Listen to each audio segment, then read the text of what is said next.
हे आहे श्री नृसिंहवाडी दत्तधाम. या ठिकाणी मुख्य स्थान हे मूळ दरबारातील मध्यभागी आहे.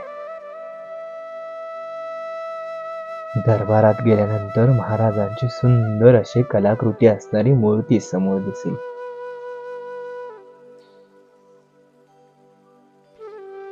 साक्षात आपल्या समोर स्वामी समर्थ महाराजच बसलेले आहेत असा भास होईल, इतकी सुंदर मूर्ती आहे. श्री स्वामी समर्थ महाराजांना रोज वेगवेगळ्या वेशभूषा केल्या जातात.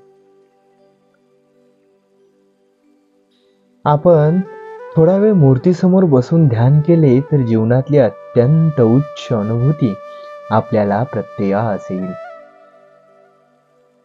मूर्तीचा चेहरा